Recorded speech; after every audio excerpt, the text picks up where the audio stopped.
Hello everybody, welcome back to our YouTube channel. So today we are going to see how you can make your physics activity or practical file for class 11th science or basically class 11th physics subject. So our teacher gave us that we had to make a practical file on these topics. Basically, these are some of the experiments on which we have to make the practical file. So let me show you how to make it. So this is my cover page that showcases physics, projectile motion and some of the things that I remembered for decoration. After this cover page, we have this certificate in the starting, which is pre-default in any of the practical file. Then we have an index of the same topics given by our teacher, starting off with the main practical file. We have this physics activity file. Our sir said that name it as activity file. For this session 26-27 I have made it along with this details. Then there is a certificate for my school that I had to make. Moving further, there is an acknowledgement that we have to make for the practical file, practical work that we do. Then there are some physics experiments.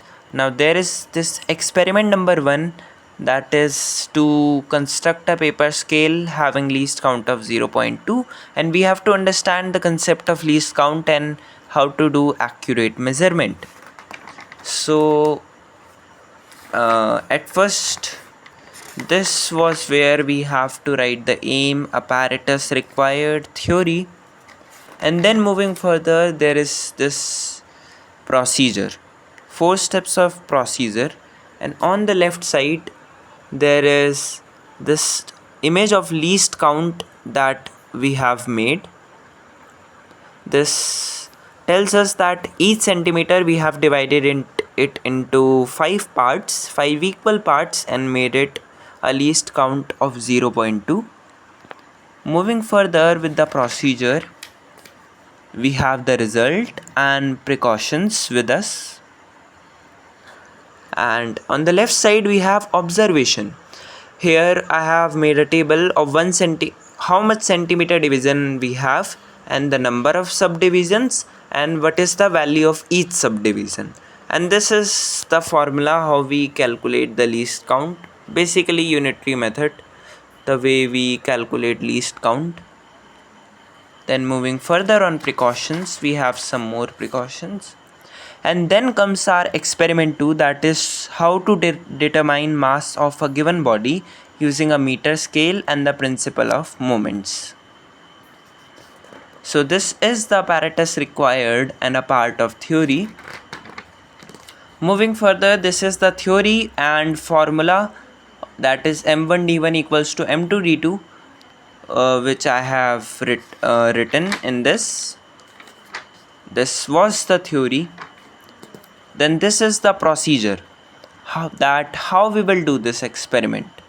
On the left side I have made an observation table where I have the same, like I have made a table with different trials, distance of known mass from pivot, that is d1 centimeter, and distance of unknown mass from pivot, that is d2 in centimeter. And we have done these calculations to find m2 for trial 1 and trial 2. So this is the observation table and this is the procedure. Moving further, this is the result and precautions. Here we have written precautions of this experiment, and this is the calculation for trial 3 and trial 4, and we have calculated that average mass of the unknown body is 40 gram. Then moving further, this is experiment 3 where we have to plot a graph for given set of data with proper choice of scale and error bars. So here we learn how with error bar we can plot a graph. So this is the aim, apparatus required and theory. Moving further, this is the procedure of the experiment. On the left side we have observation table, where in x and y how we can calculate the error that have come while calculating this, and this is the scale that we have used. These are not the actual values, these are just random values that I have used. Moving further, we have the result. And for example, we are doing a real experiment. In that case, there is observation used. For example, we are doing experiment of length of pendulum and calculating the time period. Then this is how we can find out what is the error. And this is the scale used and observation table made by me. Then moving further with the result, we have our precautions. What precautions we have to take while making this error bars graph? And this is how you make a graph. This is pretty important. That, for example, for the same experiment, we have used this length of the pendulum in centimeter and the time period in seconds. So for example, length of pendulum is 20 and time period is 0.9. So this, on the y-axis I have shown a bit error. Like error of a few things can come, like error of 0.02 can come. So 0.02 time seconds error can come. So 0.02 in the upper side of the point and 0.02 in the lower side of the point. In the vertical direction I have marked this error. So this is how you have to mark these error. Like for example, if here is error of 0.04, so after the point I will find out 4 blocks. Till 4 blocks I will take my line, and till 4 blocks down vertically and upwards vertically, and this is how you will plot this error graph. So this is vertical line around the point which represents error. This is how you will have to make the graph, and these are the precautions for this. Then moving further, we have experiment 4, that is used to measure force of limiting friction. Now we have to measure force of limiting friction for rolling of a roller of horizontal plane. This is the aim, apparatus required, and theory. Then we have some of the formula, like F equals to UN, and the procedure. So moving further, we have these precautions of the experiment, and on the left side I have made an observation table. So this is the observation table that we have made, and the calculations and the result.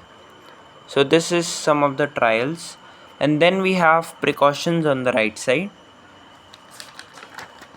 Then there is experiment 5, which is to study variation in range of projectile. So some of the variation that comes in calculating range of the projectile, and along with the angle of projection we are going to compare that with the help of a graph. So here there is aim, apparatus, and theory. Then these are formulas like R equals to U square sine theta by G, which is calculated. Then there is this procedure. This is the procedure and result, how you will perform the experiment. So after this, on the left side I have made an observation table of like angles and range. Here you can observe that on 30° and 60° we have the same range. Range is how far does the projectile goes, and range depends on angle. This how we can get the observation table. These are the procedure and result. Then moving further, there are some precautions of this experiment, and here on this page I have made a graph. So this graph is comparing range in centimeters and angle in degrees. For example, we can see that at 15° we are getting 40 centimeter range. At 30° we are getting 70 centimeter of range. At 45° we are getting 85 centimeter of range, and this is how the shape of the graph goes. So this is how you can make graph in this particular experiment.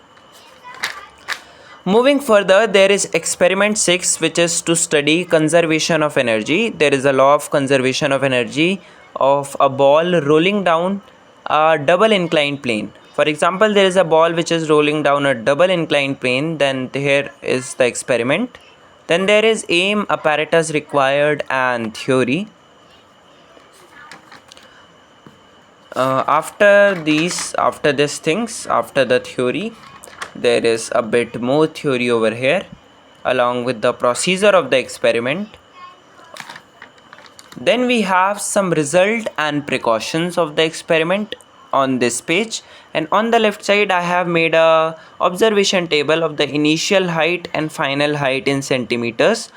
So where ball nearly reaches on the double inclined plane, this is how the observation table indicates us some of the values.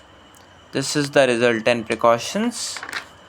Then we have our final and the last experiment number 7, that is to study dissipation of energy of a simple pendulum by plotting a graph between square of amplitude, which is a square, and time t.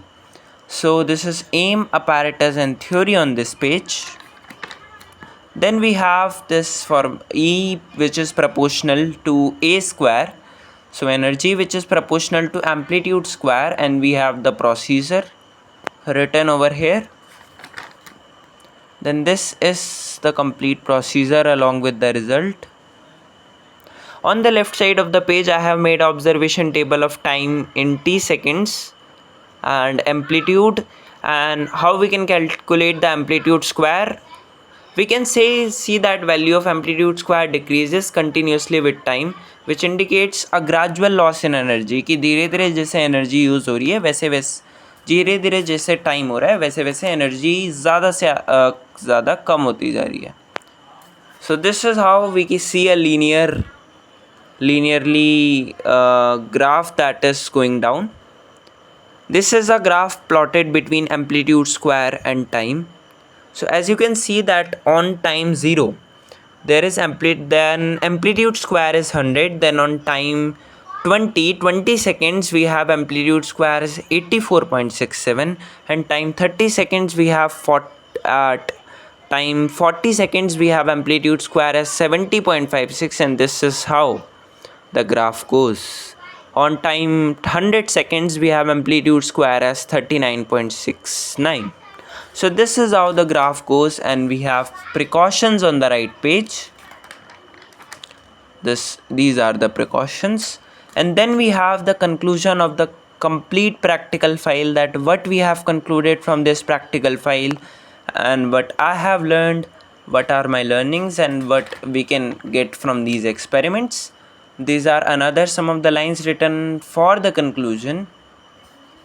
And at the last there is bibliography, what sources that I have used for making of this project. That is basically NCERT, then NCERT Physics Laboratory Manual, CBSE Physics Practical Guidelines, and guidelines provided by my teacher, and other resources that I have used for making of the project.